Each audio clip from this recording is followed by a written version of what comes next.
Imagine waking up tomorrow and seeing your credit card balance shrink from $2,000 to zero, while your savings account swells to $5,000. That's the kind of shift we're talking about, and it can happen in just 8 minutes of your time. Hey, I'm Alex, and not long ago I was living paycheck to paycheck, terrified every time a bill arrived. Then I discovered a 3-step system that turned my finances around, and I'm here to share it with you today. If you've ever felt stuck, overwhelmed, or just plain frustrated with money, stay with me. By the end of this video, you'll walk away with a clear, actionable roadmap you can start using right now. And if this resonates with you, go ahead and smash that like button. It tells me you're ready to take control. Welcome back to Money Mastery, the channel where we cut through the noise and turn confusing finance concepts into simple, everyday habits. Personal finance feels intimidating because most advice is either too generic or buried in jargon. Today I'm breaking it down into 3 easy pillars: budgeting, debt management, and growth. I'll also give you a cheat sheet you can download for free, so you'll have something tangible to work with.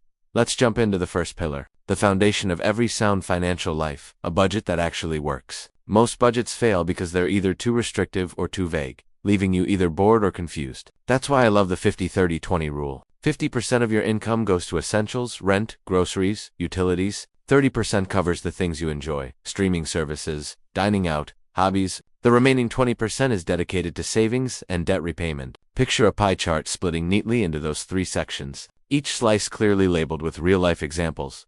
To make this rule practical, I use a free app called You Need a Budget, but you can also set it up in a simple spreadsheet. The trick is to automate the 20%. As soon as you get paid, set up an automatic transfer to a savings account or a debt paydown account. You'll forget it's there, and over time that slice of the pie grows without you even noticing. Now, I want to hear from you. What's the biggest leak in your budget right now? Drop it in the comments, and I'll reply with a quick fix that could save you hundreds each month. Your input helps the whole community get smarter about money. Quick tip before we move on: review your subscriptions every quarter. Cancel the ones you haven't used in the past month, and redirect that money back into the 20% bucket. Those small adjustments add up quickly. If you're finding this valuable, hit that subscribe button, and let's keep exploring together. In the next segment, we'll tackle debt, how to destroy it faster than you ever thought possible. Stay tuned, because the next step is where the real magic begins.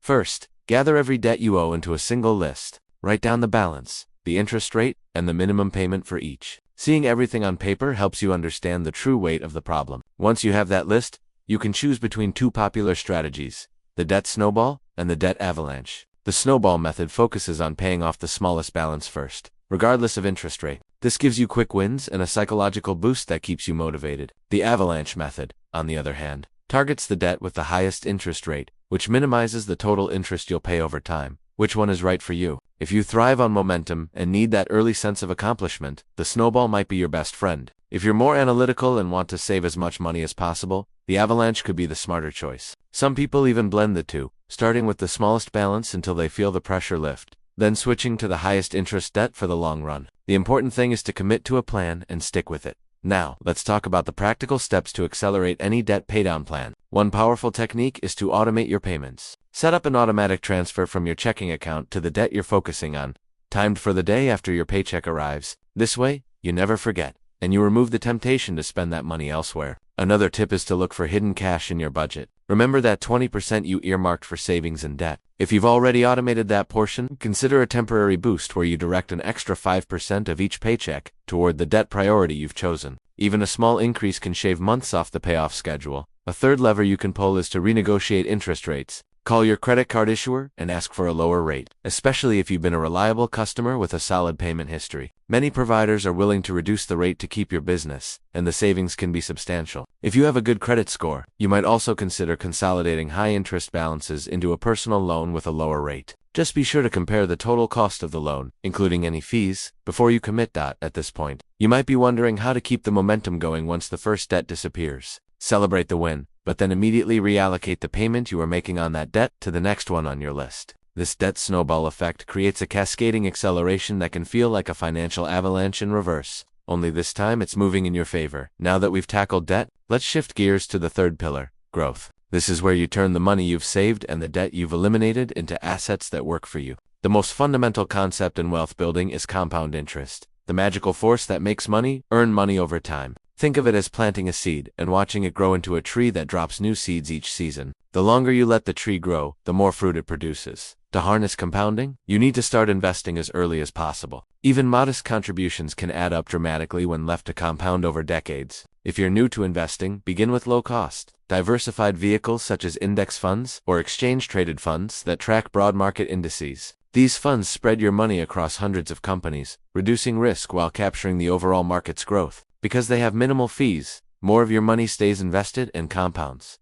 If you have a retirement account through your employer, make sure you're contributing enough to capture any matching contributions. That match is essentially free money, and missing out on it is like leaving cash on the table. Aim to contribute at least enough to get the full match. Then increase your contribution rate gradually. Even an extra 1% each year can have a huge impact over the long term. For those who want to go beyond retirement accounts, consider setting up a taxable brokerage account. This gives you flexibility to invest for goals like buying a home, funding education, or simply building wealth for future freedom. In this account, you can allocate a portion to growth-focused assets such as stocks, and another portion to more stable income-generating assets like dividend-paying shares or bonds. The exact mix depends on your risk tolerance and time horizon, but a common rule of thumb is to subtract your age from 100 to estimate the percentage of your portfolio that can be in stocks. For example, if you're 30, you might aim for 70% in equities and 30% in bonds. Another layer of growth comes from side hustles and additional income streams. The money you earn from a freelance gig, a small online store, or a rental property can be funneled directly into your investment accounts, accelerating the compounding effect. The key is to treat any extra earnings as an extension of your savings plan, rather than as extra spending money.